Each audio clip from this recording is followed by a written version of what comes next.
Barba ensopada de sangue, segunda parte, capítulo 8. A cachorra emaciada anda com dificuldade pelo piso de cerâmica da pet shop. As patas dianteiras se movem, apesar de uma delas estar um pouco torta e enfraquecida após semanas de gesso. As traseiras só conseguem executar movimentos curtos e rápidos, que mais lembram reflexos involuntários e, às vezes, param de vez. O rabo não balança. Mesmo assim, a cadela avança sozinha. Está andando. Ele e a veterinária estão lado a lado e de cabeça baixa, olhando. Beta respira o ar gelado de boca fechada. Uma de suas orelhas ficou parcialmente retalhada e os pelos não crescem nos locais de algumas feridas e incisões cirúrgicas. Mas fora isso, ela está bem, está viva. Ele a deixa andar um pouco e depois a ergue no colo, larga em outro lugar e a provoca com um brinquedo em forma de pato que estava dando sopa em cima de uma prateleira. Ela dá uns ganidos e latidos estridentes. Grace passa uma lista de orientações.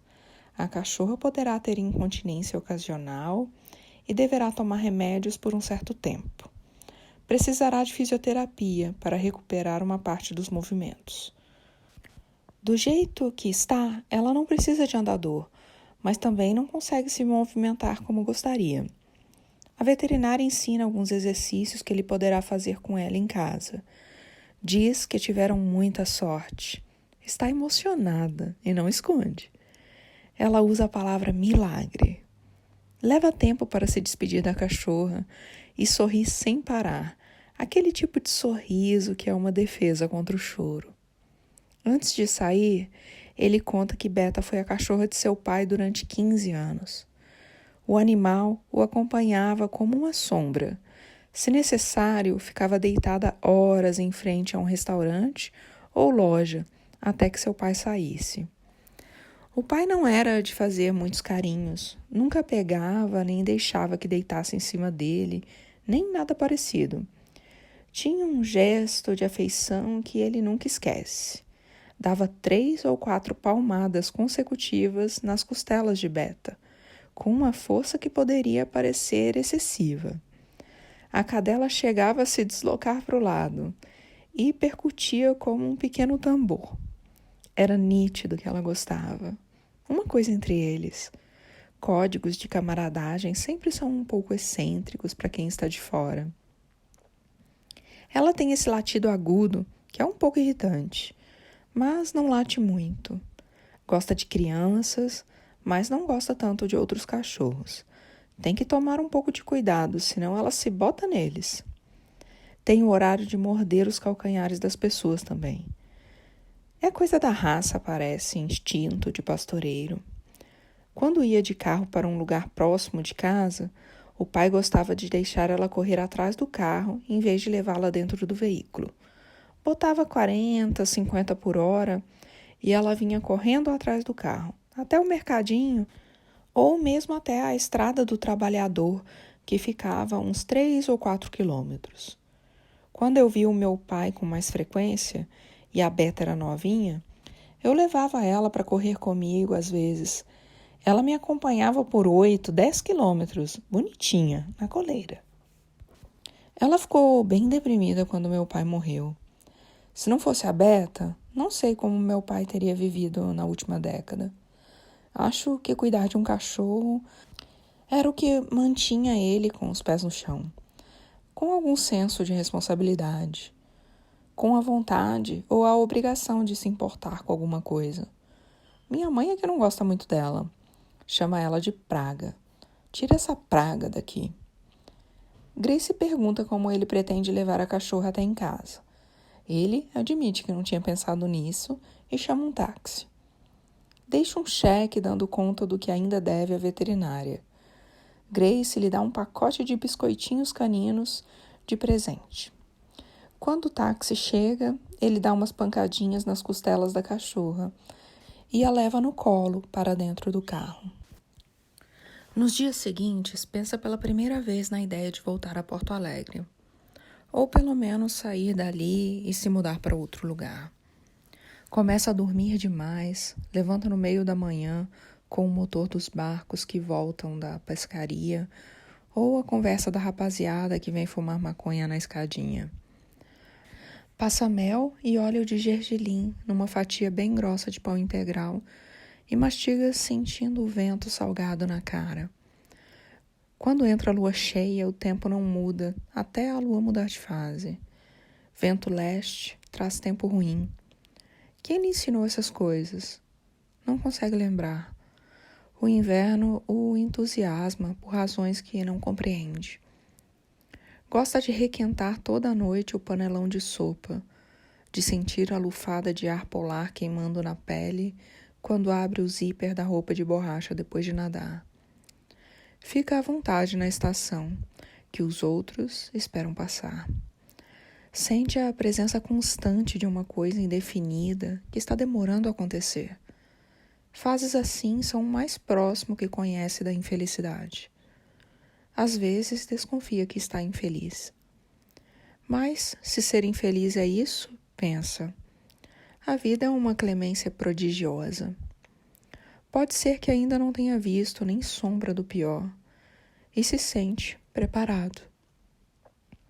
Uma vez, Viviane lhe falou a respeito dos deuses gregos, tema de leituras que vinha fazendo para o mestrado em literatura que cursou na época em que já moravam juntos.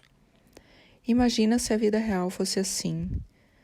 Deuses dizendo de antemão que a gente vai vencer a batalha, sobreviver ao naufrágio, reencontrar a família, vingar a morte do pai. Ou o contrário, que vamos ser derrotados ou sofrer coisas horríveis durante muitos anos antes de conseguir o que queremos, que vamos nos perder ou mesmo morrer. E eles entram em detalhes, dizem exatamente como, quando e onde, e depois saem voando com o vento e deixam o mortal ali, com a obrigação de cumprir ou executar o que já foi decidido pelos tiozinhos do Olimpo. Imagina que merda! E ele tinha dito que não achava ruim, que gostava da ideia de que há deuses soprando em nosso ouvido uma boa parte do que ainda irá nos acontecer. Não crê nisso de fato. Não há lugar para deuses em seu coração, mas tem a sensação de que alguma coisa equivalente está em curso no mundo profano. Um processo natural, algum mecanismo no corpo ou na mente que antecipa coisas que mais tarde poderemos chamar de destino. Na opinião dele, a vida era mesmo um pouco desse jeito. Já se sabe em grande medida como as coisas vão ser. Para cada surpresa, há dezenas ou centenas de confirmações do que já era mais ou menos esperado ou intuído, e toda essa previsibilidade tende a passar despercebida. Viviane ficava louca com isso, em parte porque ele não tinha a mesma cultura e vocabulário que ela e não conseguia se expressar direito, em parte porque ela discordava da ideia com veemência. Ela falava então de livre-arbítrio, a liberdade do homem para escolher, para decidir como as coisas serão de acordo com a vontade, coisa que ela não aceitava que ele não aceitasse, com a mesma naturalidade que ela. As discussões podiam começar com uma piadinha ou uma provocação carinhosa e evoluir para bate-bocas exasperantes nos quais, na falta de argumentos e arsenal retórico, ele precisava defender sua posição com teimosia ou silêncio. E numa dessas manhãs do começo de julho, ele tira as meias e a camiseta, veste um bermudão de praia, pega a cachorra no colo e desce a escadinha de cimento até a pedra do baú. O mar está encrespado, mas as ondas são fraquinhas. O sol forte ameniza um pouco o frio. Deixa a Beta na beira da pedra e entra na água pisando com cuidado nos mariscos e algas ocultas sob a espuma. Ergue a cachorra de novo nos braços, entra um pouco mais fundo e mergulha no mar gelado. Ela mantém um olhar fixo adiante, perplexa com um banho inesperado. Nunca teve o hábito de entrar na água, e muito menos no mar. As ondas a assustam. Começa a pedalar instintivamente com as patas dianteiras e um pouco também com as traseiras. Ele a incentiva e se mantém submerso até o pescoço por solidariedade, para passar tanto frio quanto ela. Assim que a cadela encontra um ritmo, ele a segura por baixo da barriga com uma das mãos e dá sustentação ao seu corpo. Beta funga um pouco e espirra quando a água atinge o focinho. São observados por um bando de abutres que, em dado momento, deslocam, agitando suas asas magníficas. São aves pavorosas no chão e lindas voando. Quando o frio fica difícil de aguentar, ele acomoda a cachorra com firmeza debaixo do braço, sai da água, sobe a escadinha, entra em casa e a envolve com uma toalha. Depois lhe dá um banho no chuveiro quente e a seca com paciência e cuidado. Esquenta um pouco de sopa numa panela pequena, tomando o cuidado de separar uns bons pedaços de carne e serve na vasilha de água para que ela coma. Passa a fazer isso todo dia, mesmo quando chove. Um grupo de turistas vestindo impermeáveis amarelos, coletes salva-vidas laranja e máquinas fotográficas penduradas no pescoço, embarca num grande bote ancorado em frente a um dos galpões de pesca. São necessários alguns traslados num bote menor para transportá-los até a embarcação. Ele acompanha o movimento enquanto exercita a cachorra dentro d'água. O bote acelera o motor barulhento e investe contra as gaivotas que estão boiando perto dos barcos de pesca. As aves abrem as asas e patinam um pouco na superfície antes de conseguir alçar voo. Mais tarde, depois de secar e alimentar a cadela, encontra a agência de turismo na rua principal da Vila dos Pescadores. Caminho do Sol, turismo de aventura, trilhas, passeio equestre, rapel na Pedra Branca, observação de baleias. A pequena fachada envidraçada do escritório fica nos fundos do galpão onde os turistas se reuniram pela manhã. Há uma moto vermelha estacionada bem em frente. Uma grande vértebra de baleia branca ao lado da porta serve de chamariz para os turistas e lembra que a pesca desses animais protegidos já foi a principal atividade econômica da região. Vestígios da armação baleeira estão por toda parte, dos prédios históricos erguidos com argamassa de óleo de baleia até as ossadas que decoram casas, jardins e pousadas.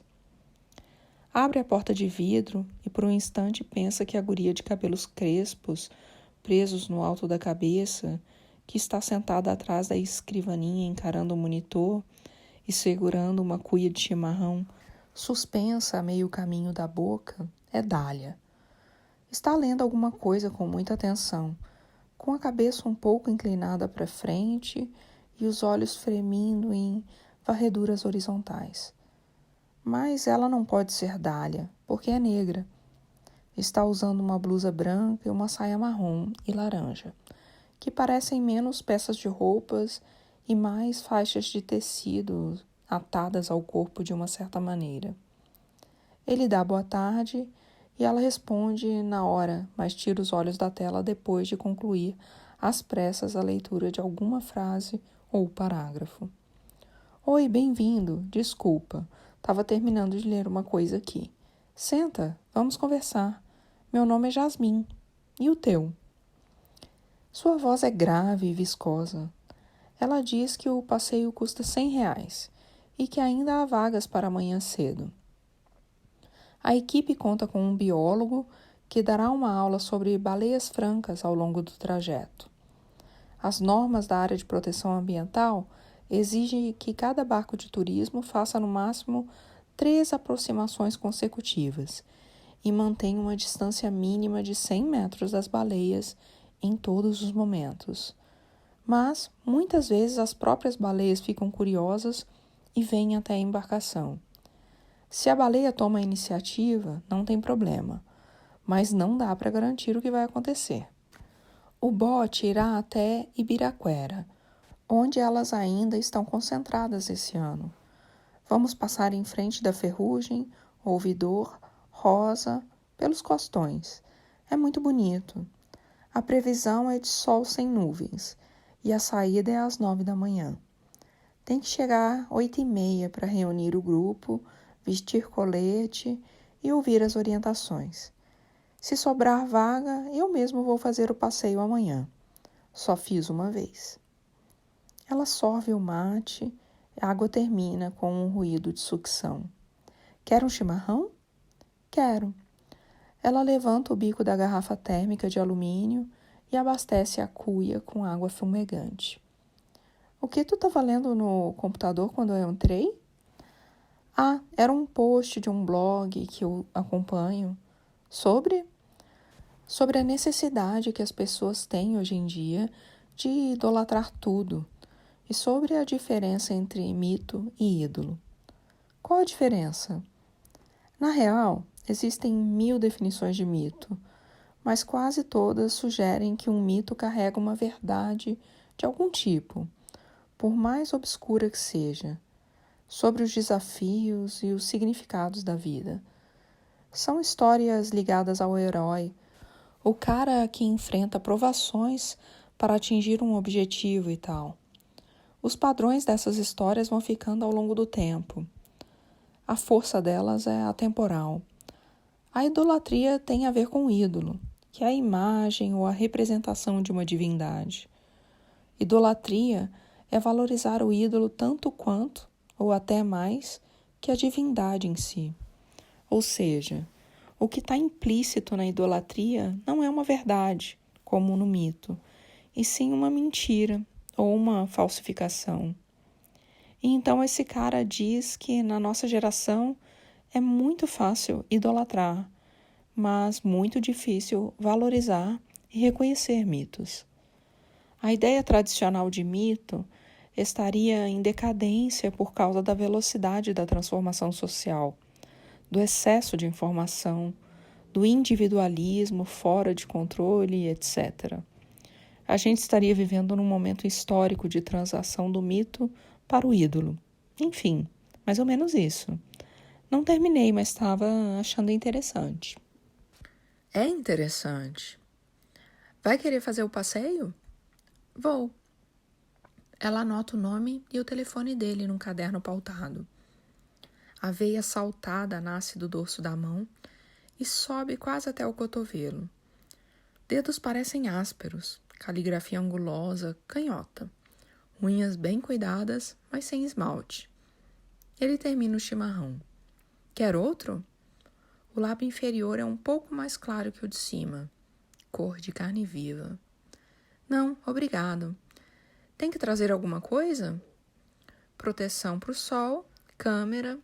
Água a gente oferece. Olha só. Tem que deixar pago. Xi, não trouxe o dinheiro. Ela consulta o relógio. Eu fecho daqui a 15 minutos. Faz assim, chega um pouco mais cedo amanhã e traz a grana. Fica entre nós. Tu é daqui? Sou de Porto Alegre, mas estou morando aqui. Bem aqui atrás, num dos apartamentinhos em frente à Pedra do Baú, ao lado do deck. Uau, vista 5 estrelas. O que tu faz? Sou instrutor de triatlon, natação, corrida, essas coisas. Que tri! Um carro para em frente à agência. As 4 portas abrem ao mesmo tempo e uma família inteira começa a sair. O homem barrigudo, que deve ser o pai, entra na agência. Murmura um cumprimento e fica em posição de quem aguarda ser atendido. A mulher, que deve ser a mãe, fica do lado de fora lidando com a hiperatividade de 3 meninas. Ele agradece, se despede e volta para casa com o coração palpitando. Tenta pensar em outra coisa, mas não consegue. Mulheres com flores no nome e cabelos crespos, mitos carregam verdades de algum tipo. Algo de vulnerável nos olhos grandes fixos na leitura. Padrões de histórias que persistem ao longo do tempo. Já não lembra do rosto dela, mas sabe que a achará bela de novo amanhã. Lembra dos ombros abertos, o encaixe da cintura nos quadris, a postura empertigada na cadeira. Nunca viu alguém sentar de maneira tão bonita. Está apaixonado pela postura dela. É culta demais para aguentá-lo por muito tempo. O melhor seria nem começar. Mesmo assim, pega os R$100 na gaveta da cozinha e volta, mas quando chega na agência, ela já está fechada. Na época da armação baleeira de São Joaquim de Garopaba, as baleias francas eram rebocadas até aqui e esquartejadas na beira da praia. A gordura era derretida nas fornalhas de Imbituba para obter o óleo, que era usado para acender os lampiões e dar consistência à argamassa usada na construção. A igreja da matriz, ali na pracinha antiga, foi feita com argamassa de borra de gordura de baleia misturada com areia e conchas trituradas no pilão. As barbatanas eram usadas para fabricar espartilhos. O desmanche era feito bem ali na frente da pedra do baú, tá, pessoal? E as vísceras, que ficavam boiando na água, eram devoradas pelos cações. A frente da tua casa é um cemitério de baleias, diz Jasmin. Ele vira a cabeça para contemplar a enseada que está ficando para trás e imagina a água mansa, carminada de sangue e o céu enegrecido por um turbilhão de abutres e gaivotas. O bote avança em marcha lenta para que Tony, o biólogo franzino que guia o passeio, possa concluir sua explanação inicial. Antigamente, se caçava com arpões de ferro. Às vezes, uma baleia podia arrastar as lanchas por horas até cansar. E então os pescadores chegavam perto e conseguiam fazer o abate. A partir de uma certa época, começaram a usar dinamite nos arpões. Essa combinação era chamada de bombilança. Um rapaz de óculos escuros e sotaque carioca acha graça. Caraca, eles explodiam as baleias? Literalmente? Não explodia inteira, tá, pessoal? A dinamite fazia um ferimento grave. Eles arpoavam os filhotes para atrair as mães. Jasmin cochicha no seu ouvido. Mas isso o Tony nunca disse. Turismo para a família toda e tal. A matança, como se dizia aqui, acontecia 1 ou 2 vezes por ano na temporada da baleia, tá, pessoal? Os animais vêm aqui procurando água quente no inverno. A gente pode achar essa água fria, mas para elas que vivem em águas polares, é morninha. As mães vêm parir os filhotes e essas praias são como maternidades, onde elas podem amamentar e proteger os filhos. Ele faz uma pausa. O desmanche de uma baleia podia durar vários dias, e o cheiro muito forte tomava conta da cidade. A fedentina, se intromete o piloto do bote. Um senhor de mais de 60 anos com um tique nervoso no olho e uma espécie de cap na cabeça. Era um sacrifício aguentar. E seu Elias, nosso piloto, era caçador de baleia, diz Tony. Pescou a última baleia aqui no litoral, não foi, seu Elias? Em Imbituba, né? Foi. Em 73, pesquei a maior também, 23 metros. O bote vai costeando a ponta da vigia e a ondulação começa a aumentar. Agitados com a paisagem e com a menção de arpões explosivos e baleias gigantes, os turistas começam a conversar alto, filmar e fotografar. Todos os turistas homens, com exceção dele, empunham câmeras de vídeo ou de fotografia. A maior parte das mulheres e crianças também aponta câmeras e celulares para todos os lados.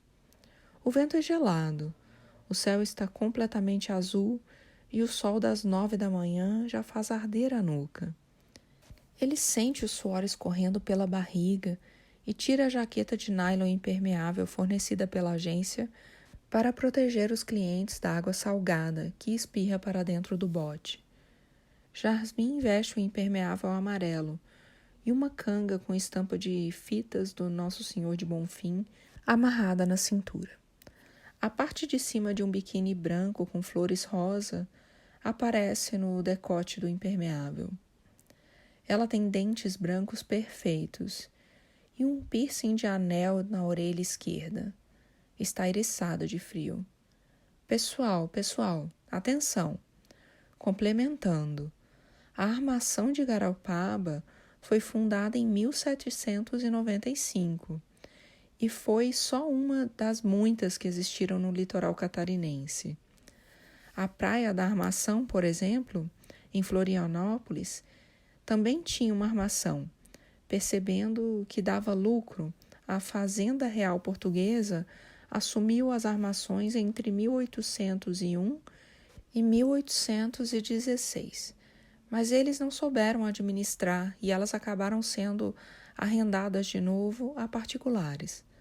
Foi a principal atividade econômica aqui da região. O nosso centro histórico foi erguido em função da pesca da baleia. Ficava tudo ali: a casa industrial, a moradia dos administradores e dos trabalhadores, os depósitos. Cerca de 30 escravos africanos trabalharam na armação de Garopaba. Tu mora aqui, mesmo em Garopaba? Moro na Ferrugem, alugo uma casinha lá, com vista para a lagoa. Também moro de camarote. O que tu faz aqui além de trabalhar nos passeios de baleia? Jasmin dá um risinho forçado, vira a cabeça e mira o oceano. Nem sei mais. Anda meio complicado.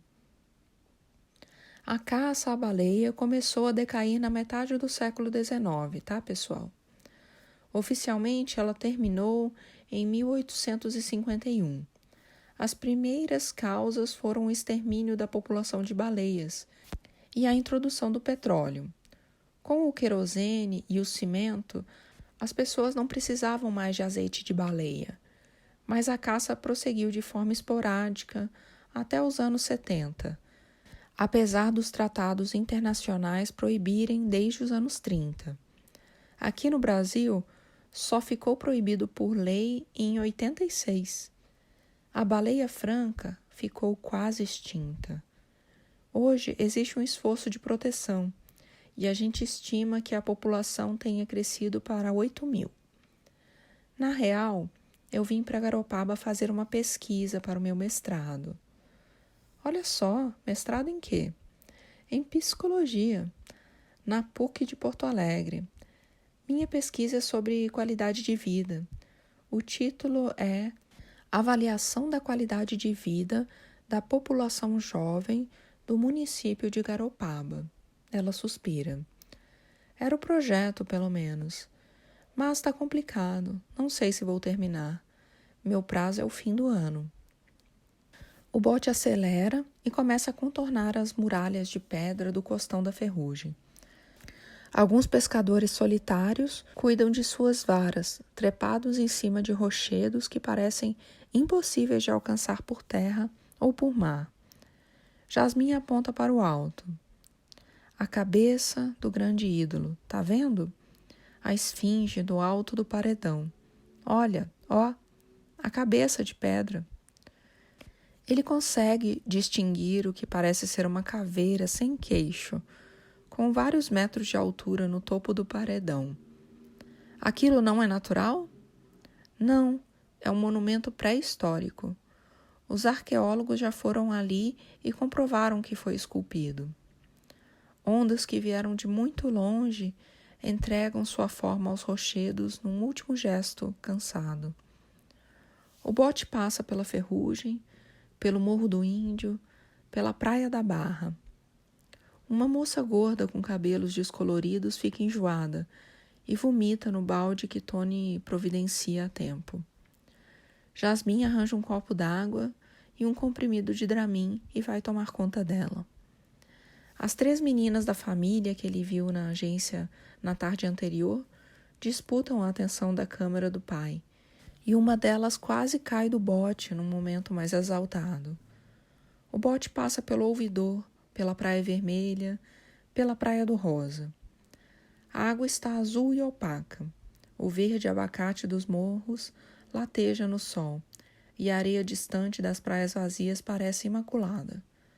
Quando o bote chega à Praia do Luz, seu Elias reduz a velocidade e Tony aponta os binóculos na direção de Ibiraquera. Não demora muito para que o olhar experiente de seu Elias aviste um esguicho em forma de V. O pessoal bate palmas e câmeras de todos os tipos são acionadas e reguladas. Enquanto o bote avança em direção à baleia, um macho dá um salto lá longe, em alto mar, mas poucos enxergam.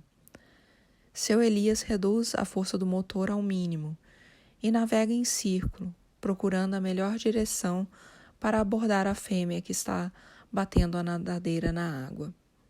Está com um filhote, tá, pessoal? Não façam barulho e não pisem com força no fundo do barco. Vamos ver se ela se aproxima. Quando chegam a cerca de 100 metros da baleia, o motor é desligado. A corcova negra rompe a superfície e desaparece de novo, a intervalos regulares.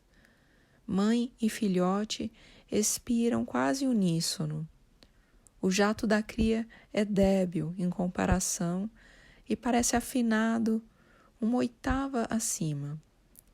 É um som distintamente mamífero, para não dizer um pouco humano, como o ruído 1000 vezes amplificado de uma pessoa bufando. Ele sente uma conexão imediata com os animais e suspeita que o mesmo passe com todos os tripulantes do bote. Poucos cochichos ousam quebrar o silêncio. As mulheres não conseguem conter gemidos maternais e a euforia das crianças vai dando lugar à catatonia. Nenhum livro ilustrado as preparou para isso.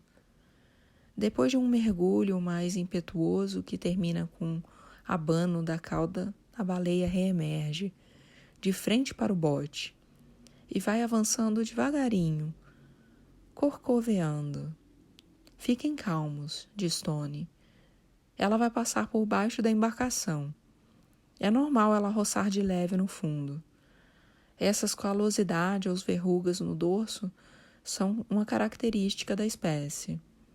O filhote já nasce com 5 metros de comprimento e com 4 ou 5 toneladas. Que coisa linda esse bicho, ele diz. É impressionante, né? Diz Jasmim. Dá um troço quando elas chegam perto. Ih, rapaz, esqueci a bombilância em casa, diz o carioca. A baleia expira a poucos metros do bote e os turistas suspiram de admiração. Boa parte deles acompanha a cena com visores eletrônicos. A pele da mãe é negra, lisa e reluzente, como vinil, e a do filhote é enrugada e cinzenta. Elas dão a impressão de que vão arremetar contra o bote, mas mergulham no último instante e passam por baixo. A embarcação sobe um pouco e alguns turistas exclamam de medo. A moça enjoada voltou a deitar no fundo e está fitando o céu com uma expressão de entrega. Alguns turistas passam por cima dela na manobra coletiva de deslocamento para o outro lado, para acompanhar a trajetória das baleias. Um alisamento surge na superfície.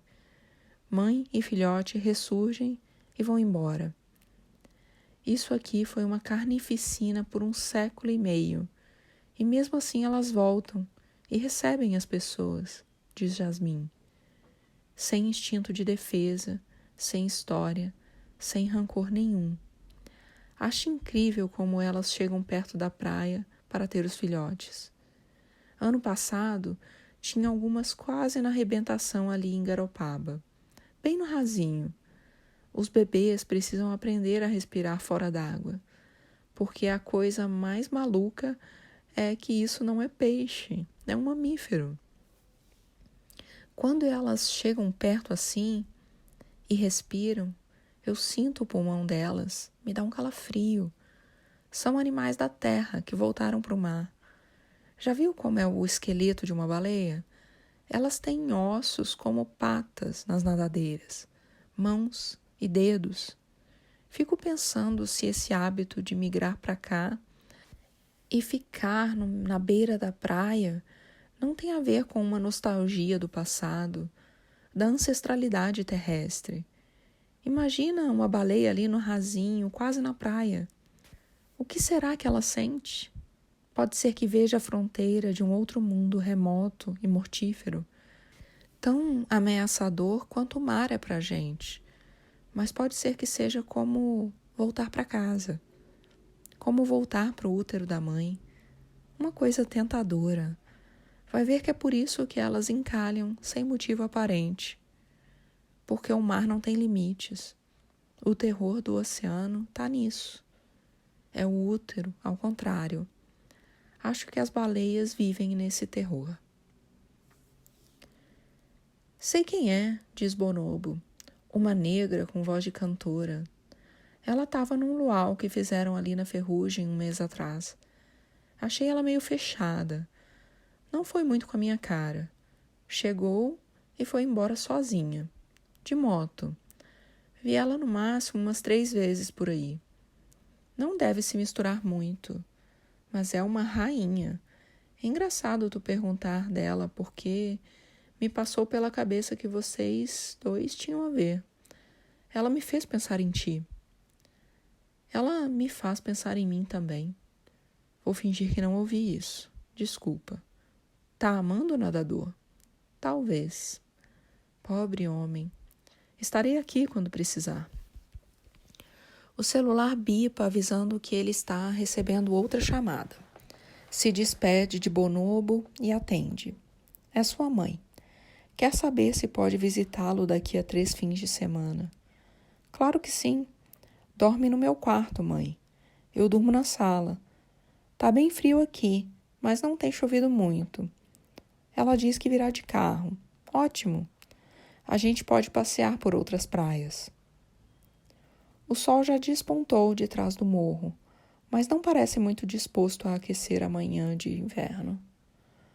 Ele leva a cachorra para fazer as necessidades na grama, que margeia a trilha em frente ao mar, e depois entra com ela na água e a exercita por uns 20 minutos. Um barco chega carregado de peixe, e os pescadores o cumprimentam, com acenos de cabeça e o encaram de longe.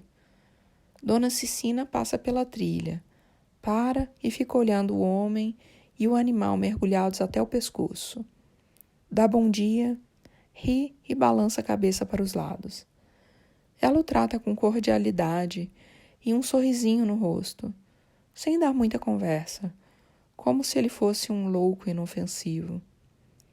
De volta ao apartamento, ele lava a Beta na água quente, no chuveiro, toma seu próprio banho, passa um café e fica olhando a praia sentado no solzinho na pedra do baú, com uma caneca fumegante na mão e a cachorra deitada ao seu lado. Passa os dedos pela barba oleosa e ainda úmida e sente os pelos do bigode se esgueirando pelo lábio superior. Beta fica em pé e deita de novo, como se quisesse demonstrar empenho. A locomoção dela está melhorando. Já se aventura a tentar umas corridinhas, mas ainda não consegue. Uma penugem cinza clara recobre as partes tosadas pela veterinária. O pedaço de orelha faltando deixa ela ainda mais simpática. Ainda precisa deixá-la fechada em casa quando vai dar aulas na piscina, mas sempre volta direto depois do trabalho e a leva para a rua de novo. Débora deu de presente uma caminha de cachorro. Ele achava uma frescura, mas Beta gostou, e a cama a protege do frio. No final da manhã, ele põe a cadela para dentro e pedala até a Rua dos Pescadores. Um outro barco acabou de chegar e um pescador está cortando filés de abrótea e linguado sobre uma tábua de madeira. Gaivotas e abutres se refestelam com cabeças de cação e gatos malhados rondam os galpões em busca de algo que apeteça seus gostos exigentes. Um tonel de plástico cheio de restos de pescado fede debaixo do sol. Moradores da vila estão se aquecendo, sentados nos degraus de suas casas. A agência Caminho do Sol está fechada. Um velho parado na porta da casa vizinha diz que eles fecham às segundas. Ele pensa um pouco, espiando o escritório pelo vidro, e sai pedalando. Percorre toda a beira-mar e a avenida principal. Vai até o acesso da Praia da Ferrugem e pega a estradinha sinuosa, passando pelas casas e escolas, pelos charcos e matagais, pela lagoa cintilante e pelas encostas de morros incrustadas de grandes casas vazias, pelos mercadinhos e engenhos de boi, atento a qualquer mulher que possa ser Jasmim e a qualquer motocicleta vermelha de baixa cilindrada, até chegar à praia, onde há apenas 2 mulheres se tostando no sol e uma criança de cócoras abrindo uma canaleta com as mãos na areia molhada. Pedala o caminho de volta até a entrada de Garopaba. Para num buffet a quilo e enche o prato de feijão, arroz e peixes grelhados.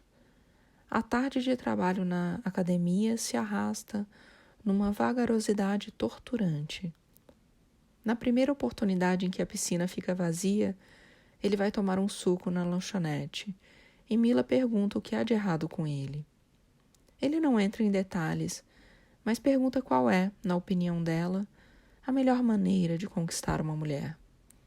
A chilena responde em seu portunhol melódico que não sabe, mas acha que o melhor é jamais fazer esforço nenhum para conquistar ninguém. Tudo o que precisa ser conquistado dá problema depois. Ele a reencontra no entardecer do dia seguinte após o trabalho. Ela está trancando a porta da agência de turismo e o trata com uma dose de simpatia exata para insinuar que ele está sendo inconveniente por algum motivo. O volume de seus lindos cabelos soltos emoldura sua cabeça. Quando ela inclina para beijá-lo, os seus cachos ressecados roçam seu rosto e ele sente o cheiro de suor dela e tem vontade de agarrá-la ali mesmo. Só consegue dizer coisas banais sobre o clima e como anda o trabalho. Gostaria de ter todo o tempo do mundo para descobrir de novo o rosto dela, mas precisa fazer isso o mais rápido possível, de preferência sem ser notado, ou ela vai querer saber por que ele está encarando como um débil mental. Ela tem marquinhas de acne adolescente nas faces e uma cicatriz oval no alto da clavícula, perto da inserção do trapézio. Enquanto busca o capacete dentro do escritório e tranca a porta de vidro, ela responde com um enfado a alguma pergunta que ele fez. Nos dias de semana, a coisa é bem parada. Passo o tempo respondendo e-mails enviados ao site da agência e agendando os poucos clientes que aparecem antes da tarde de sexta-feira, quando a procura pelos passeios aumenta. Ela sobe na moto com um capacete rosa pendurado no braço e começa a manobrá-la com as pernas alavancadas no chão. É uma Honda CG 135 vermelha, já bem gasta, e que deve ter sido comprada usada. Está de shortinho de brim, legging preto e botinhas marrons de inverno. O conjunto de mulher e veículo desce da calçada para a rua de paralelepípedos, balançando como um animal desengonçado. Ele consegue perguntar se ela não quer fazer alguma coisa qualquer hora dessas. Tomar uma cerveja agora, quem sabe. Ela diz que não bebe quando está de moto e dá uma patada no pedal de partida, mas a moto não pega. Prepara uma segunda tentativa, mas acaba botando o pé de novo no chão. Tira o celular do bolso do shortinho e pergunta o número dele. Tenho uma missão a cumprir hoje à noite, ela diz. Vou ficar de babysitter dos piás de uma amiga minha que vai ver o show do Jack Johnson em Floripa. Mas eu te ligo quando puder e a gente toma umas, que tal? Ele acha ótimo. Te diverte com os piás lá. Eles são lindinhos, ela diz, mas esperam que durmam o quanto antes. Tô levando meu livro e uns 3 DVDs e vou encher um pote de sorvete na Gelomel no caminho. Programão, Jasmine. Ela aciona de novo o pedal e a moto pega. Então, tchau. Bota o capacete, acelera devagar e desaparece à esquerda na primeira rua depois da ponte. Ela não telefona. A semana vai ficando para trás e ele se tortura por não ter pedido o número dela também. Ao mesmo tempo, não consegue se forçar a ir de novo à agência para importuná-la, e no par de vezes que acaba passando em frente ao escritório envidraçado, se limita a cumprimentá-la do outro lado da vidraça. Ela devolve os acenos, mas não o chama. Ele dá atenção extraordinária ao celular esses dias. O mantém sempre carregado e à mão, com créditos de sobra, e confere a tela sem parar em busca de mensagens e chamadas não atendidas, que quase inexistem há meses e que não vinha fazendo questão nenhuma de receber. Ele quer que ela ligue, que o chame para entrar. Acredita que se tomar outra iniciativa vai botar tudo a perder. Vê casais agasalhados na beira da praia tomando chimarrão e lendo revistas nas manhãs de sol e se imagina fazendo o mesmo ao lado dela. Imagina que dormem juntos na sua cama, embalados pela percussão sem fim das ondas, amolecidos pelo calor combinado de seus corpos. Fantasia que estão vivendo juntos e tiveram um filho, e quanto mais debocha de si mesmo e tenta sufocar essas ideias, mais sua mente as elabora e maior é o contraste entre as fantasias e as manhãs em que acorda sozinho com o mesmo dia pela frente, com a rotina que normalmente aprecia, assombrada minuto a minuto por uma sensação de impotência. Ele se sente doente. Na sexta-feira pela manhã, tem a ideia boba de comprar um presente para ela. E à tarde, a ideia boba já se transformou numa obsessão incontornável. E no fim do dia, ele pedala procurando as poucas lojas de roupas e presentes que funcionam no meio do inverno, sem conseguir pensar em nada que pudesse agradá-la. Lembra da livraria. A vendedora sugere um punhado de best-sellers e há uma prateleira só com obras de psicologia, mas ele acaba não comprando nada, porque seria fácil demais errar com um livro, não sabe escolher. E além disso, os livros afirmam ou denunciam demais. E ela não é uma mulher que deve ler qualquer coisa. Faz uma última tentativa na loja de decoração balinesa, na entrada da cidade. Há enfeites de cozinha e pequenos objetos decorativos que se podem pagar. A moça que o atende garante que tudo vem direto de artesãos da ilha de Bali. Encontra uma colcha de cama deslumbrante, com intricados padrões verdes e dourados, que não custa muito, e de repente se dá conta do que está fazendo ali e vai embora. Em casa ele confere a escala da academia e descobre que este sábado é dele. Vai dormir cedo e no dia seguinte está na piscina às 8 da manhã, mas nenhum aluno aparece, até o encerramento do expediente à 1 da tarde. A temperatura está abaixo de 10 graus e ameaça chover. Em vez de almoçar, ele bota os tênis, o calção e a jaqueta que ganhou de seus alunos e vai correndo pela praia até o Siriu, com a intenção de pensar em Jasmim até esquecê-la, acelerar o motor até fundir, transpirar a vontade que não passa de vê-la. Demora mais de 1 hora para começar a cansar. Chega um momento em que fica em paz, não falha. Uma única trovoada sem relâmpago rebenta em algum lugar, mas não chove. Domingo de manhã faz sol de novo, e ele põe Beta à prova no primeiro passeio longe de casa após o acidente. Carrega a cachorra até o início da praia e a acompanha devagarinho. Ela manca de um jeito esquisito, a pata dianteira fraturada está rígida e o desempenho das traseiras continua um pouco atrofiado, mas ela anda mais rápido do que o esperado e não dá sinais de querer desistir. Pelo contrário, vai ganhando confiança. De tempos em tempos, ela se aproxima do mar e em mais de uma ocasião ele precisa resgatá-la para que não seja derrubada por uma onda que alcança a praia com mais ímpeto. Ele custa acreditar, mas a cachorra está pegando gosto pela água. Caminha com ela até o início do calçadão, senta na escada que desce até a areia e passa a mão em sua cabeça pensando em deixá-la descansar um pouco. Mas a cachorra sai no seu trote travado em direção ao mar. Ele levanta e a alcança quando já está enfiando o focinho nas ondas. Ficou maluca, danada? Pega a Beta no colo, volta para a areia. Se despe até ficar só com cueca boxer preta. Amontoa as roupas em cima de um pequeno cômoro e entra no mar carregando a cadela debaixo do braço.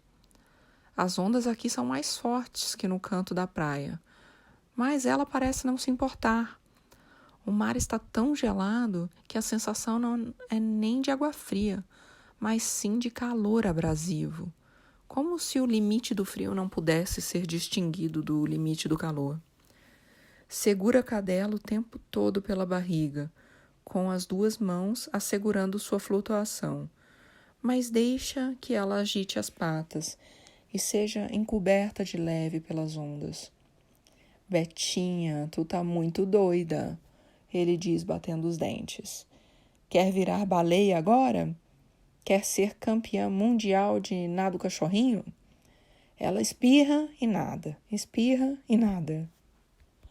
Quando seus membros começam a doer e formigar, ele tira a cachorra da água e a seca com a camiseta. Depois veste o restante das roupas no corpo molhado e toma o caminho de casa. Está duro de frio.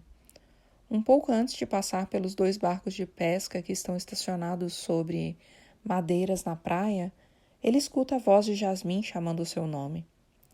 Está sentada sozinha tomando chimarrão num dos bancos da calçada, com a silhueta estufada por um casaco azul marinho de nylon acolchoado e um cachecol de lã enrolado no pescoço. Caminha até ela. Tinha uns caras parados aqui olhando para o mar e comentando que um doido estava tomando banho de cueca com um cachorro. Parei para olhar e pensei, acho que eu conheço essa pessoa. Era eu. Tu não sente frio? Tô quase morrendo de frio, mas esse solzinho ajuda na hora de sair. Sorte sua que não tá ventando. Não teve passeio hoje? Não fechou o grupo. Aí o Frota, que é o dono da agência, ficou ali. E eu adiantei minha ida à igreja e agora vim tomar um chimas aqui antes de voltar para casa. Tu vai na igreja? Vou aos domingos. Tenho ido na capelinha ali da praça. É um amor. Tu já entrou ali? Nunca. Tu não tem religião? Não. Tu tem? Ah, eu acredito em Deus. Só isso. Fui criada assim. Igreja aos domingos, desde criança. Me faz bem rezar. O gesto de ir lá rezar. Eu sei que isso é irracional e tal. Queria parar, mas não consigo. Em algum momento eu quis acreditar e não consegui. Não importa. Deus não está preocupado com isso, não. Mas ele não deve gostar de quem brinca com a vida assim. Tu tá azul. Pessoas azuis tendem a acordar no hospital com hipotermia. É melhor tu ir logo para casa. Acho que eu prefiro ficar aqui mais um pouco. Ela o encara fixamente e, apesar dos esforços, ele acaba desviando o olhar. Então toma um chimarrão aí para te esquentar.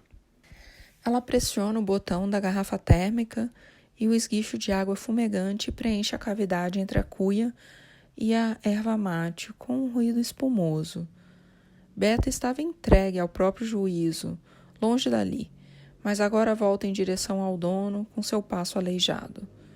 Jasmine lhe entrega a cuia e observa o animal intrigada. Como se chama o teu cachorro? Beta, é fêmea. Que problema ela tem? Ela foi atropelada. A veterinária queria sacrificar, mas eu não deixei, e no fim das contas ela se recuperou. Tem que fazer fisioterapia para ver se ela volta a andar direitinho, mas eu tive a ideia de colocar ela na água para exercitar. Tinha um cara que vinha exercitar o pitbull dele quase toda noite ali na frente do meu apartamento. O bicho ficava horas buscando uma garrafinha no mar. Fiquei pensando naquilo. Eu sei um pouco sobre hidroterapia pós-cirúrgica. É eficaz para lesões de coluna e o uso veterinário não deve ser muito diferente. Aí tive essa ideia.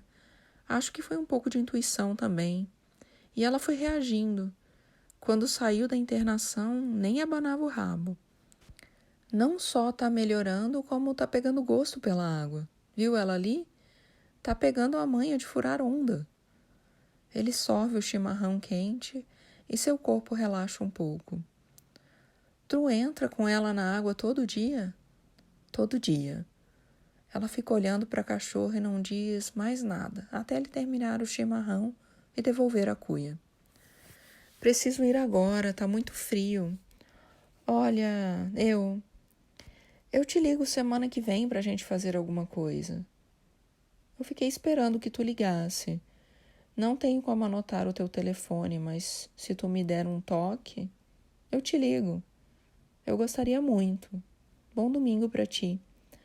Pra ti também, te esquenta. Ela não liga, mas 2 dias depois aparece sem aviso, quando o sol está se pondo. Ficam sentados na frente do prédio, olhando o mar e tomando chimarrão, até o último fiapo de luz ser absorvido pela noite. E depois entram e continuam conversando na sala, com a janela entreaberta. Ela faz carinho em Beta e diz que sente saudades de comprar erva mate a granel no mercado público de Porto Alegre.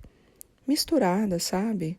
Pura folha com chimango grossa, moída.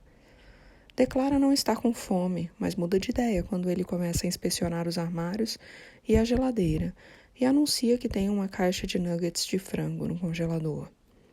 Ela passava as tardes livres da infância, vendo Sessão da Tarde na televisão e comendo nuggets com ketchup. Repete que não bebe quando está de moto, mas aceita um cálice de vinho tinto chileno. Jasmine o escuta narrar sucintamente o suicídio recente de seu pai, com interesse científico, e comenta que há casos famosos de pessoas que se mataram por tédio, cansaço, naturezas predispostas a ver a morte como uma questão pragmática. Vive-se enquanto vale a pena, enquanto é útil. Ela se interessa por suicídios. As pessoas pensam que todo mundo que se mata está deprimido, desistiu ou não aguenta mais. Porém, há diversos tipos de suicídio, como o suicídio por honra, o suicídio kamikaze, o suicídio para benefício alheio, o suicídio por velhice, o suicídio por doença crônica incurável, o suicídio para provar um argumento intelectual ou promover uma ideia, o suicídio de protesto. Ela conta o caso recente de um jovem psicólogo americano que se matou no meio da rua e deixou um bilhete suicida de quase 2.000 páginas, falando sobre Auschwitz e a ascensão de um Deus tecnológico engendrado pelos homens. Uma gigantesca argumentação filosófica, teológica, sociológica e científica para dar sentido a um tiro na cabeça. Ela leu umas 200 páginas do texto. Está na íntegra na internet. Depois, ele compartilha o que descobriu sobre o avô. E ela avisa que ele deve tomar cuidado ao mexer esse tipo de história antiga, envolvendo morte e mistérios, pois o povo de Garopaba é muito supersticioso e ela própria tem tido problemas com isso por causa de uma lenda local sobre tesouros enterrados. Dizem que quando uma pessoa sonha 3 vezes com um tesouro enterrado num determinado local, é porque é verdade. Mas se a pessoa que sonhou desenterrar o tesouro, ela morre. É só perguntar para o povo aí. Tem gente que acredita mesmo. Dizem que ano passado morreu um cara lá no ouvidor por causa disso. Cavou um buraco no lugar que tinha sonhado, encontrou alguma coisa e morreu em casa sem motivo aparente. Ela conta que esses tesouros amaldiçoados teriam sido enterrados por jesuítas que estiveram aqui no século XVII, antes da colonização da região, para catequizar os índios carijós e levá-los ao Rio de Janeiro. Sabia que a cidade de Tubarão tem esse nome em homenagem a um chefe indígena que se recusou a ser convertido? O índio disse que Deus não tinha criado ele para o céu, e sim para morar na terra. Tubarão significa pai feroz em tupi-guarani. Não tem nada a ver com peixe. Isso está nos livros de história de Garopaba. Posso te emprestar um. De todo modo, as pessoas acreditam que os jesuítas deixaram objetos de prata enterrado por aí, moedas de ouro, essas coisas. Uns 15 anos atrás, acharam enterrado na Encantada uma espécie de vaso em forma de cabeça de carneiro, feito de um metal que parecia bronze, e ninguém sabia explicar o que era. Já ouviu falar do Caminho do Rei? Tá cheio de pousada e condomínio com esse nome hoje em dia. É uma trilha que ainda existe nos morros e foi usada por jesuítas e colonizadores. Tem origem num caminho indígena que vinha do Pacífico, cruzava todo o Império Inca e terminava aqui, no litoral catarinense. Muitas dessas lendas remontam àquela época e ele a interrompe e pergunta o que isso tem a ver com o problema dela. Pois então, eu sabia dessa lenda dos tesouros enterrados e dos 3 sonhos. Talvez por isso mesmo acabei sonhando que tinha um tesouro enterrado embaixo da escadinha de cimento na porta da minha casa. A primeira vez foi quase 1 ano atrás, e esses tempos sonhei com a mesma coisa de novo. Achei engraçado e fiz a besteira de comentar com algumas pessoas ali na ferrugem. Dia desses, eu estava no mercadinho comprando umas coisas, e um senhor bem velhinho se aproximou de mim. Eu conheci ele de vista, era o seu Joaquim, um nativo que fabrica tarrafas ali na lagoa. Não sei a idade dele certa, mas parece ter uns 80 anos. É cego de um olho, está bem acabado. Ele segurou meu braço e perguntou dos sonhos. Avisou que quando eu sonhasse pela 3ª vez, eu não poderia desenterrar o tesouro, senão eu ia morrer. Que era para chamar ele que ele desenterrava. Eu comecei achando graça, mas fui ficando assustada. Ele estava falando muito sério. Desde então, ele fica de olho em mim, e já vi ele rondando minha casa 2 vezes, junto com um guri com cara de psicopata, que deve ser neto dele ou coisa assim. É bem sinistro. As lendas podem ser inofensivas, mas quem acredita nelas, às vezes não é. A história do teu vô parece ter um pouco disso. Não dá muita corda para essas coisas. As crendices podem encobrir a realidade para sempre. Tu só vai conseguir reconstruir o que aconteceu de verdade até um certo ponto. O resto vira lenda. E tem um lado legal nisso, né? Ter um vô que é meio lenda local. Sim, tem um lado legal, ele concorda. Nunca tinha pensado nesses termos. Ele quer poder pensar em mais coisas nos termos dela e gostaria de dizer isso agora, mas não consegue encontrar palavras. Ela faz uma pausa, come os últimos nuggets e beberica o vinho. Ele se espreguiça, olha para o tubinho intestinal da lâmpada fluorescente acesa no teto e deixa sentar por alguns instantes esse prazer de escutá-la. Estou falando demais, ela diz. Me fala mais de ti. Quando menciona que fez um mundial de Ironman no Havaí, ela se exalta e quer saber tudo. Mas como foi? Como é o Havaí? O que vocês comem durante a prova? Como se treina para isso? Ele traz a medalha e ela a manipula com cuidado, como se fosse frágil. Parece chocada com o objeto. É só uma medalha de participação, ele tenta explicar. Mesmo assim, é incrível. Tu pensa em competir de novo? Que nada. Minha hora passou. Ah, não fala besteira. Tu tinha que fazer de novo. Não tem gente que faz com 50, 60 anos? E aqui não é o lugar perfeito para treinar? Não sei, mas é o lugar perfeito para ser feliz, pelo que me dizem. Jasmine fica perplexa com esse comentário. E ele precisa explicar que é só uma brincadeira em cima das garantias de bem-aventurança que houve de tanta gente desde que chegou. As pessoas repetem muito esse tipo de coisa como se quisessem te convencer e convencer a si mesmas. Ela ficou visivelmente perturbada e ele teme ter dito alguma coisa muito errada e não sabe o que é. Engraçado tu dizer isso. Ela, por fim, explica. Porque é bem o assunto da pesquisa do meu mestrado. Tu tem mais vinho? Tem outra garrafa, mas é vinho ruim. Serve. Enquanto ele tira a rolha, ela conta que decidiu fazer uma pesquisa em Garopaba.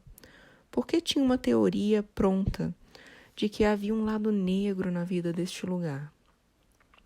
Passei o verão na Ferrugem no primeiro ano de faculdade.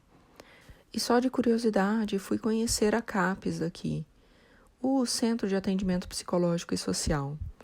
Uma moça que trabalhava lá me disse que a incidência de distúrbios psicológicos e consumo de psicotrópicos na cidade eram monstruosos.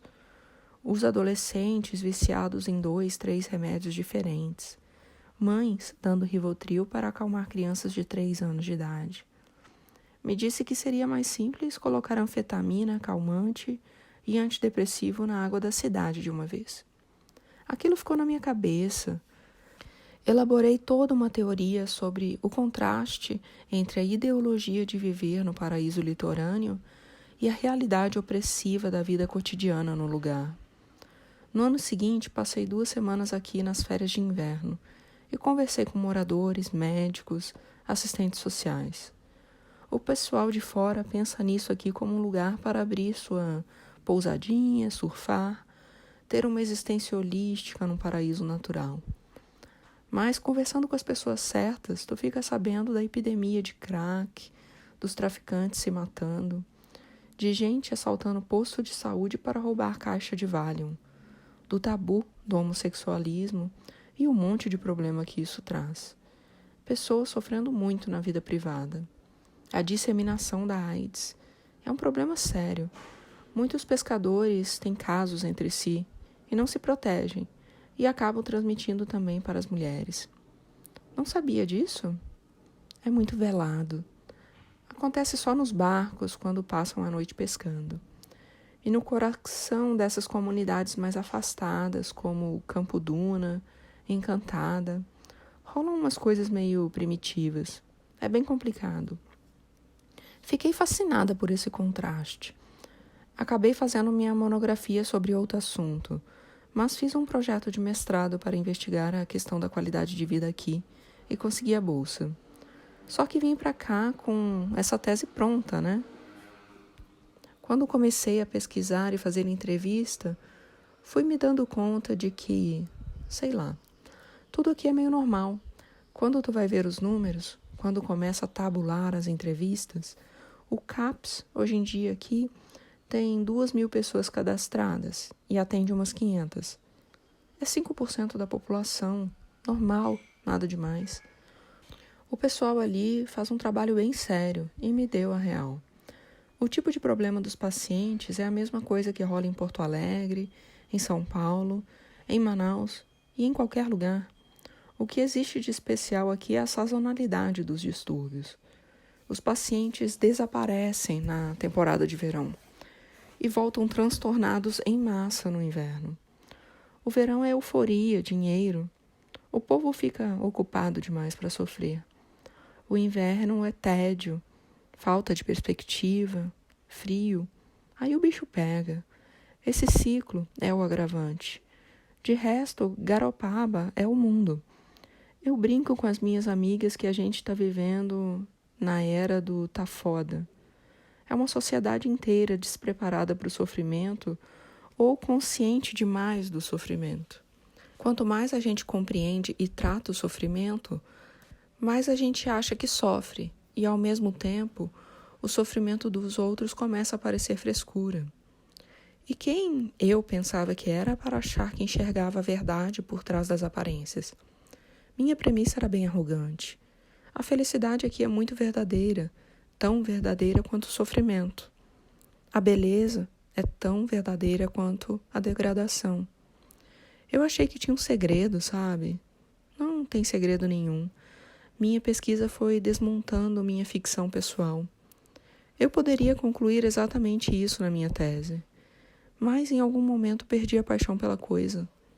E agora só tenho 5 meses para terminar, mas por mim eu ficava trabalhando com turismo ou atendendo numa loja e tá tudo bem, sabe? Dizem que a vida vista de perto é mais fascinante. Mergulhar nas coisas. Comigo é o contrário sempre. Tudo visto de perto é tão banal. Acho que eu sou meio doente. Mas vou parar de derramar meus problemas em cima de ti. Às vezes não consigo parar de falar. Eu adoro te ouvir, ele diz. Ela o encara com alguma ternura pela primeira vez e seus lábios se descolam com um estalinho. É raro eu desabafar assim com alguém. Vivo meio sozinha aqui. Eu também, ele diz. Tu é um cara estranho. Eu costumo sacar as pessoas de primeira, mas não sei o que pensar de ti. Tu não tem ambições? Tua cara não me diz nada. É muito estranho. Não sei se gosto disso. Ela mata o cálice de vinho e diz que precisa ir embora, mas está bêbada. Dorme aqui se quiser. Usa o quarto, eu fico na sala. Ela suspira. Não, vou para minha casa. Não devia dirigir assim, mas vou. Ele a acompanha até a moto, que ficou estacionada na entrada superior do prédio. Um gato preto os observa com os olhos de cobre reluzentes no muro da escadinha. Enquanto ela se acomoda na moto, ele diz que tem pensado nela sem parar. Ela dá um beijo na sua bochecha e uma puxadinha carinhosa na sua barba. Põe o capacete, pega o celular e dá um toque no número dele. Me liga, ela diz. Mas é melhor tu não te apaixonar por mim. Eu não sei gostar das pessoas de verdade. Mas é bom conversar contigo. Vamos ver. Ela liga a moto e acelera. E ele desce e salva o número nos contatos. Depois manda uma mensagem para a mãe, pedindo para ela trazer 2 quilos de erva mate do mercado público de Porto Alegre, quando vier. Pura folha misturada com chimango. De manhã, está com a garganta coçando e os músculos doloridos. Não consegue reunir forças para levar Beta para nadar e volta a dormir ouvindo os latidos de protesto da cadela. Levanta ao meio-dia com calafrios e o nariz escorrendo, mas vai trabalhar mesmo assim. No meio da tarde está tremendo de febre e é mandado embora por Débora. Deixa instruções na lousa para os poucos alunos que continuam vindo nadar nas tardes de inverno. Para na primeira farmácia que vê e compra um antigripal. Os morros não passam de vultos na atmosfera cinzenta. Não se vê nenhum pedestre e os poucos veículos que trafegam estão todos parados à beira dos cruzamentos, com as lanternas acesas, desmotivados para prosseguir ou incapazes de decidir um rumo. A cidade está encolhida de frio na garoa e ele pedala rápido até em casa, com o vento gelando as roupas úmidas. Ao passar pela Rua dos Pescadores, para em frente à agência de turismo e Jasmim vem à porta falar com ele. Belo dia para pedalar na chuva. Tá tentando provar algo para alguém? Tô indo para casa. Me deu um febrão, ele diz fungando. Por que será? Se eu melhorar, até sexta, quer ir jantar no japonês comigo? Vai para casa. Toma um banho e veste várias camadas de roupas. Derrama água quente numa caneca e acrescenta limão, mel e um saquinho de chá de frutas cítricas. Engole um comprimido de antigripal e depois bebe o chá devagarinho. Beta nem sai da caminha de cachorro. Ele assou o nariz até assar as narinas e fica com a barba cheia de farelos brancos de papel higiênico. Corta lascas de gengibre e fica mascando. Abre a janela e observa um homem cabeludo de moletom e bermuda tarrafear de cima de uma pedra. A rede volta 3, 4 vezes sem peixe. Fecha a persiana e o vidro, cai na cama e adormece. Acorda assustado com as batidas na porta. Beta late. Quando abre uma fresta, Jasmine já está fechando a sombrinha e dando um passo à frente, com sacolas de plástico penduradas no braço. Ela larga tudo em cima da mesa, tira a mochila molhada dos ombros e olha em volta como uma detetive à procura de pistas. Me disseram que tu estava precisando de uma babysitter. Ela põe a mão na testa dele, ele espirra para o lado e vai buscar o rolo de papel. Tu mediu essa febre? Não. Tem termômetro? Não. Tá bem quente. Toma esse antitérmico aqui e trouxe uma vitamina C também. Vou deixar o tubinho contigo.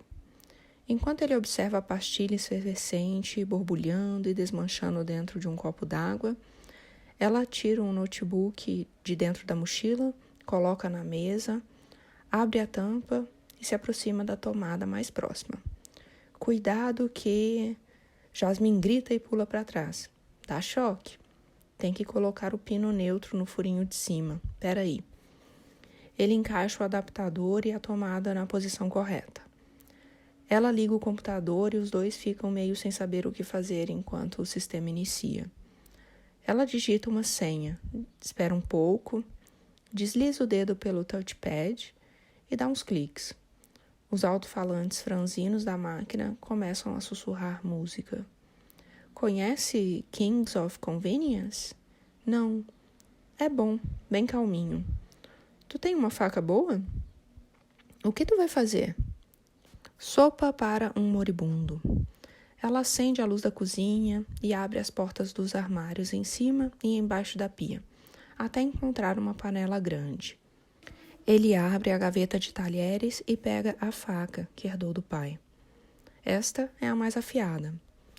Ela dá uma lavada apressada na panela e na louça acumulada na pia. Depois pega sacolas de plástico e começa a dispor seu conteúdo no balcão metálico. Surge em uma bandeja de isopor com pedaços de frango, um repolho, cebolas, batatas, cenoura, uma abobrinha, meia abóbora enrolada em filme plástico, salsão e um tablete de caldo de galinha. Acho que comprei coisa demais, mas gosto de fazer sopa assim, jogar tudo dentro. Tu tem alho? Ele desaba o corpo dolorido no sofá e fica observando Jasmine picar os vegetais na tábua, colocar a água para esquentar, refogar coisas no fundo da panela grande. Ela cantarola trechos das músicas e às vezes balança a cabeça para os lados e dança com os ombros. Isso tá acontecendo mesmo? O quê? Tu tá cozinhando na minha cozinha? Ela vem, senta perto dele no sofá, com os joelhos encolhidos, e fica ali, sem dizer nada. Rói com voracidade a unha do polegar e vira a cabeça. Olha em seus olhos por um momento e volta a mirar a parede. Sua respiração é audível e se mistura à música, às ondas e ao ruído borbulhante da panela em fogo baixo. Vai com calma nessa tua unha aí, tu vai ficar sem dedo. Ela ri, esconde a mão embaixo do braço e se vira para ele. Olha só, vamos tentar não falar sobre isso? Sobre o quê? Sobre eu estar aqui, sobre a gente ter se conhecido e qualquer coisa que acontecer daqui para frente. Vamos tentar simplesmente não falar a respeito. Não perguntar se está acontecendo mesmo, se a gente tem motivos, se vai ser assim ou assado.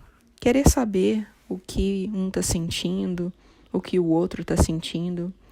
Sei que devo parecer louca, mas falar sobre as coisas avacalha tudo para mim. Falar estraga. É só dar um nome que morre. Ela encosta a cabeça no ombro dele. Mais tarde, ela serve a sopa com pãezinhos aquecidos no forno. E depois de jantar, ela mostra fotos no notebook. O pai é advogado e deputado estadual pelo PCdoB. E a mãe cuida de um restaurante na Tristeza, bairro onde ela cresceu e onde a família vive até hoje. Há fotos antigas de uma casa de praia em Tramandaí, de uma festa de 15 anos, de um time de vôlei colegial. Ele já tinha contado para ela que o pai se matou, e agora conta que a mulher que amava o trocou pelo irmão mais velho. Compartilhar suas intimidades com ela parece a coisa óbvia a se fazer, e ele nem pensa duas vezes. O desejo que sente por ela vem acompanhado de uma forte sintonia inconsciente, uma simbiose que avança à revelia do que ele quer ou pensa. Jasmine é a primeira pessoa que ele conhece que já sabia o que era prosopagnosia. É o tipo de coisa que ela estudou na faculdade e que fica lendo em sites de internet com interesse insaciável. E como tu me reconhece? Ela pergunta. Pelo cabelo, a cor da pele, as mãos, várias coisas. As pessoas normais nunca usam as mãos para reconhecer as outras, mas eu aprendi a reparar nelas. Depois do rosto, as mãos são a coisa mais particular de uma pessoa. Mas no teu caso não precisa, contigo é bem fácil. Era para ser um elogio, mas ela não parece lisonjeada. Sabe o que eu acho? Que é só por birra que tu não pergunta para as pessoas se conhecem elas mesmas. E porque isso te dá um ar de mistério. Tu é apegado a essa distância. Tu tem toda uma coisa autossuficiente, superior. Um ar de leão sentado no trono. E ao mesmo tempo, tu é tão doce. Tu não faz sentido. Ela faz cafuné até ele dormir. Uma hora ele acorda e ela está no outro sofá, assistindo a um filme no computador e roendo a unha do polegar. Volta a adormecer logo em seguida, escutando os diálogos em inglês, e quando acorda de novo, está deitada em sua cama. Não lembra como foi parar ali. Levanta e a encontra dormindo no sofá, enrolada no cobertor que estava guardado no armário. Está deitada de costas, mas se vira de lado quando ele entra na sala. Talvez perturbada nas profundezas do sono pelo ruído de seus passos. Ela não acorda, mas se reacomoda várias vezes seguidas, como se não encontrasse nunca uma posição confortável. Franze o senho e enjaula o rosto com a mão, como se tentasse se concentrar na resolução de um problema muito sério. Somente dias depois, na casa de Jasmine, uma cabana rústica de 2 andares, escondida numa pequena saída do acesso da ferrugem, no meio do mato, à beira da lagoa de Garopaba, quando dormem juntos pela primeira vez, ele descobre que ela tem o sono mais agitado que já se viu. Primeiro ela trança os cabelos para que os cachos amanheçam intactos. Depois, fica meia hora se revirando e tentando adormecer. Uma perna se enrosca no lençol e ela coiceia para a outra, puxa o tecido e volta a alisá-lo sobre o colchão, gemendo e balbuciando coisas num limbo entre vigília e sono. Não é uma mulher pequena, mas seu corpo parece ser teatro suficiente para todas as sensações que abriga. Quando finalmente dorme, a narrativa íntima do sonho a liberta dos estímulos externos. O corpo sossega, mas quando menos se espera, ela troca de posição de novo. Às vezes ela fala, e não dá para dizer se é consciente. Eu estou ouvindo sapos. Olha, quero dormir. Abre brevemente os olhos, murmura alguma palavra ou uma melodia de 2 ou 3 notas e dorme de novo. O quartinho no segundo andar da cabana parece um sótão e fica impregnado com seu cheiro terroso e cítrico na mesma hora em que ela tira a roupa. Um cheiro que encharca a cama em instantes e toma conta de tudo, mas que não sobrevive longe dela, e vai no seu encalço quando ela levanta para ir ao banheiro ou passar café. Não deixa traço ao se retirar, e sua ausência é concreta e instantânea. Quando dorme em seu apartamento, ela parece um pouco mais apaziguada. Talvez seja o barulho das ondas. Ela dorme fácil, mas tenta ficar acordado para poder vê-la dormindo. Um animal no deserto, em lençóis mofados. Basta tocá-la da forma mais branda para que desperte imediatamente e procure abraçá-lo. Quase sempre errando o alvo e envolvendo o nada ou um travesseiro. Os dias do fim de julho ficam ensolarados e a luz natural os desperta entre as 8 e as 9. Vão à praia juntos nas manhãs límpidas e ela toma um chimarrão na areia vendo ele nadar com a cachorra antes de ir para o trabalho. São dias que passam ligeiro e não dá para lembrar muito bem do que aconteceu ontem, nem para pensar num dia seguinte muito diferente de hoje. Gozam juntos quase toda vez e descansam com narizes e bocas quase se tocando, inspirando e expirando em sincronia. Ela está sempre fria por fora, como se o calor interno se mantivesse represado. Mesmo quando analisados muito de perto, sua íris, estriadas de café e esmeralda, transmitem expectativa e indecisão. Certa manhã, ele acorda e ela está fazendo uma faxina completa no apartamento, esfregando o chão com um rodo envolto em trapos. Os tapetes debruçados nas janelas, o cheiro abrasador de água sanitária em estranha harmonia com a marisia e o mar gelado. E quando ele diz que não era necessário, que o apartamento já estava limpo, ela dispensa o comentário como se fosse um dado irrelevante. No dia seguinte, ele vai à casa dela à noite e percebe como a cabana está imunda, mas não comenta. Ela gosta que a agarrem firme e a comam com força. Eles tiram um músculo das costas procurando dar o melhor de si e rasga o freio da língua de tanto chupá-la. Ela o depila, prometendo que ele não vai se arrepender. E ele não se arrepende. Ele deita por cima dela e encaixa o peito em suas costas escuras e arqueadas para esquentá-las. Desliza os dedos pelo braço que ela deixou estendido ao lado da cabeça e se atém ao ramalhete de veias e tendões embrulhado na pele delicada do pulso. Ela pergunta o que foi e ele diz: nada. Pegam um domingo e vão a Florianópolis de moto, para uma sessão dupla de cinema e um McDonald's no shopping. Um dos filmes tem a Angelina Jolie procurando o filho desaparecido e o outro tem Brad Pitt nascendo velho e morrendo criança. Ela chora nos dois. O sol está se pondo na serra quando pegam a estrada de volta. A moto fende a pista a mais de 100 por hora nos trechos de asfalto bom e vibra docilmente entre suas pernas. Ele se agarra nela com força, como se fossem um só corpo, em alta velocidade, e devaneia por trás do insulamento do capacete. Acha que nunca mais se apaixonaria, e estava de bem com isso. Acreditava que uma vez basta para uma vida inteira. Mas está acontecendo de novo. Essa sensação se aproxima de uma depressão leve e tinge de desimportância tudo que não tem a ver com a mulher que abraça. Sente tédio quando não está com ela, e é preciso ser adolescente ou estar apaixonado para sentir tédio. Quer que ela saiba, mas prometeu não falar desses assuntos por enquanto, e vai cumprir. É noite de lua cheia, com céu limpo, e eles descem até a praia.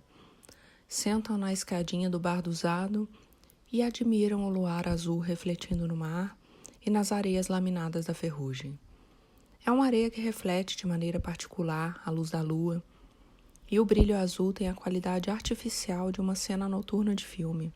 Ele descreve para Jasmine as estranhas nuvens negras que viu ou sonhou que viu naquele mesmo horizonte meses atrás. Não foi sonho, eu vi também. Sério? Tu também estava aqui? Sim, aquilo era uma fata morgana, uma miragem. Mais tarde na cabana, ela liga o notebook, conecta o modem 3G e abre abas no navegador com um verbete da Wikipédia e fotografia no Google Imagens. Tem a ver com massas de ar quente e frio trocando de lugar na superfície vasta de desertos e oceanos. Ele aproxima o rosto da tela e não cansa de ver as fotos uma após a outra, meio boquiaberto. Era bem isso mesmo. Está tomando os tempos de um aluno numa série de 25 tiros de 100 metros, quando o telefone vibra dentro do bolso da bermuda.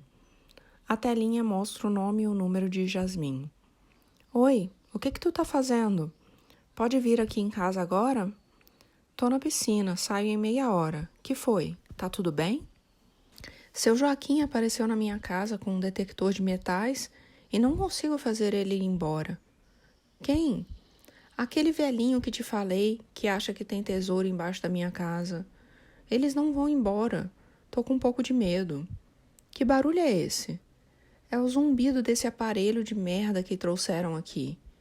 É uma espécie de detector de metais caseiro. Não sei como te explicar melhor. É surreal demais. Já pedi para ir embora, mas não tá adiantando. Fica calma, não briga com ele. Saio às 5 e vou direto para aí. Eles abriram um buraco e acharam umas latinhas de cerveja. Queriam arrancar minha escada da porta, mas não deixei. Vou me fechar em casa até tu chegar. Vem logo, tá? Ele desliga o celular bem no momento em que Leopoldo, o budista de pé 46 e beisolas equinas, que se desloca na água como se tivesse um motor de lancha traseiro, toca a borda da piscina e olha para o alto com expressão de pânico, querendo saber o tempo. Quanto deu? Desculpa, Buda. Atendi um telefonema e me distraí aqui. Você tá brincando, ele exclama com sotaque paulista. Sua boca fica entreaberta num meio sorriso e ele tenta enxergar o cronômetro na borda da piscina através dos óculos embaçados. Deu mais ou menos a mesma coisa que o anterior, 1,25. Flexiona um pouquinho mais o braço dentro d'água. Tá esticadão. 10 segundos. Te prepara. Leopoldo se vira, solta um grito horrendo de exaustão, contempla a raia livre estendida à sua frente da piscina vazia e expira 3 vezes seguidas, assobiando como uma panela de pressão. Prepara. O aluno firma os pés na parede submersa, ergue o tronco para fora d'água e já começa a tomar fôlego. Vai! Leopoldo mergulha, estica os braços e dá impulso na parede sem nem ouvir o bip do cronômetro.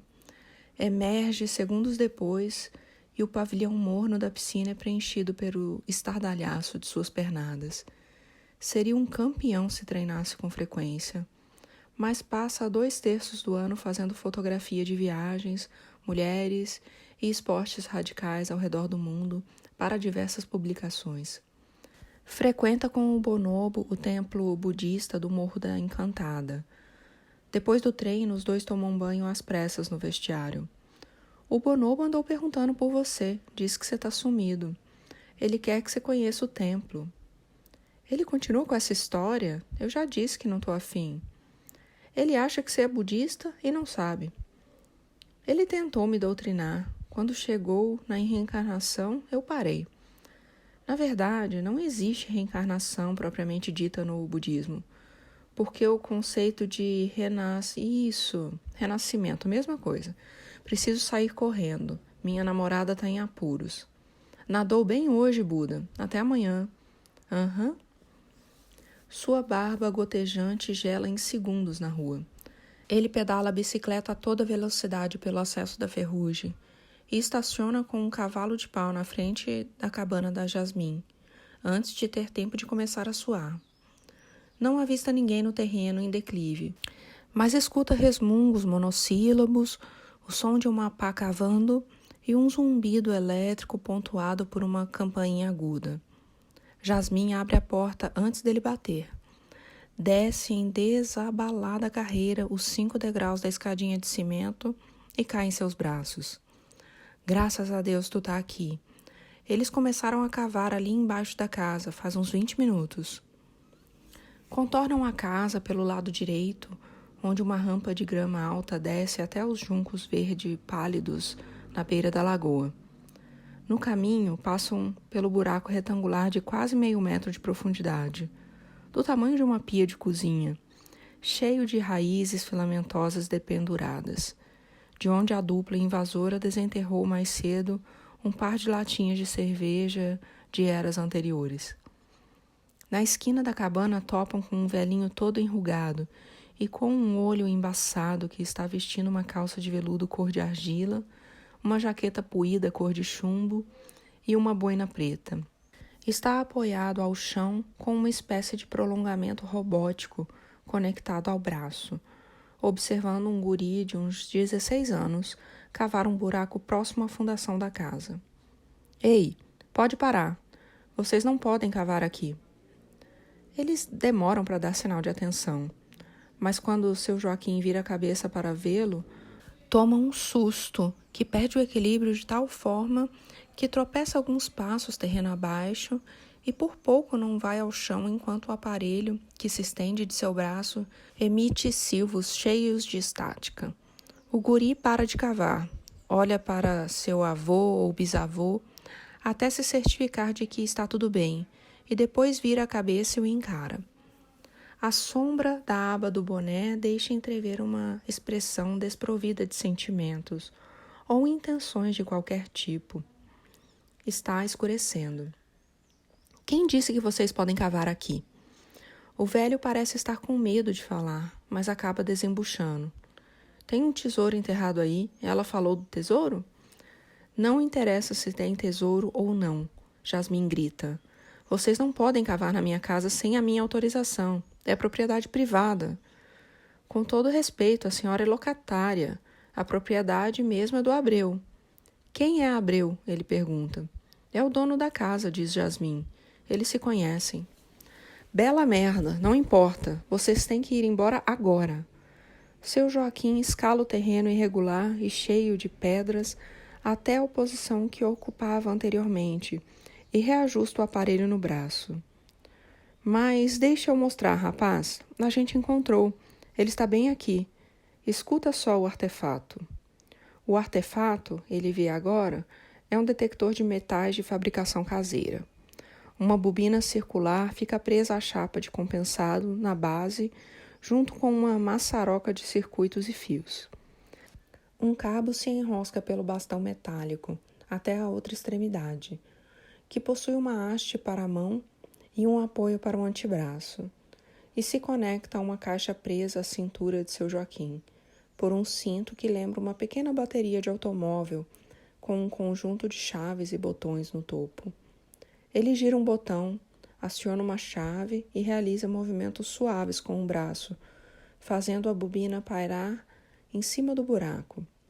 A frequência do zumbido aumenta drasticamente, e uma campainha irritante, algo entre uma buzina de moto e um sinal de linha telefônica, dispara a intervalos aparentemente aleatórios e cada vez mais frenéticos, com um chiado de estática ao fundo. É aqui, seu Joaquim sorri com um sorriso infantil. De um instante para o outro, seu tom fica subserviente. Eu já encontrei outros tesouros com este artefato. Tem alguma coisa aqui, mas a moça não pode desenterrar, tu sabes, né? Ai, meu Deus, Jasmin desabafa. Deve ser só mais uma latinha enferrujada, seu Joaquim. Uma caneta, um prego. E eu só sonhei 2 vezes. Tem que ser 3, hein? Não tem que ser 3 vezes? O guri volta a cavar. Não é um prego não, moça. Aqui o apito tá muito forte. Tu vai ver só, é pro teu bem. Uma revoada de biguás contorna a lagoa piando fininho. O único resquício do dia é um halo alaranjado por trás dos morros. Chega, me dá essa pá aqui, vamos. Ele começa a avançar com a mão estendida na direção do guri, que não consegue interromper o movimento a tempo e crava a pá na última vez no fundo do buraco. Um tinido metálico deixa tudo em suspenso por um longo instante. Todos se entreolham. Jasmin ergue a sobrancelha e inspira fundo. Tá bom, seu Joaquim. Vamos ver o que tem aí. O neto ou bisneto do seu Joaquim trabalha com afinco enquanto o velho enrola um cigarro de palha e passa instruções. Ele e Jasmin acompanham a atividade de longe, deitados na rede que fica pendurada entre dois galhos de árvore à beira do matagal que toma conta do terreno vizinho, ouvindo o escarcéu crescente dos grilos e sapos. Tu não tinha sonhado que o tesouro estava embaixo da escada da porta? Sim, mas eles queriam arrancar a escada fora e disseram que depois eu teria que trocar a porta da minha casa de lugar para apaziguar os espíritos. Imagina, trocar a porta da casa de lugar. Os espíritos da minha casa estão sossegados, não quero mexer com eles. Do que tu tá falando? Essa casa é meio assombrada, fui a primeira pessoa que alugou ela em 10 anos. Não tinha luz, água, nada. Consertei tudo. Nos primeiros meses vivi escutando uma risada de mulher e um dia estava deitada na rede ali perto daquela árvore e senti uma mão alisando meu rosto. E ouvi uma mulher dizendo, não tenha medo. Claro que saí correndo, né? Troquei a rede para esse lugar aqui e nunca mais aconteceu nada. Não quero mexer mais com essas coisas. Menti para o seu Joaquim que, na verdade, o sonho tinha sido naquela pedra ali, para ver se eles cavavam ali e iam embora de uma vez. Eu não sabia o que fazer. Malditos jesuítas. Dorme aqui comigo hoje? Vou ter medo. Tenho que voltar, deixei a cachorra lá. Posso ir dormir na tua casa, então? Claro. Tu viu como seu Joaquim tomou um susto quando te viu? Tu conhecia ele? Nunca o vi antes. O velho ficou com os olhos deste tamanho. Não despencou até a lagoa por pouco. Já é noite plena quando o velho e o guri vêm subindo o terreno na direção deles. O primeiro trazendo o artefato caseiro e o segundo com a pá no ombro e um quadro de bicicleta enferrujado na outra mão.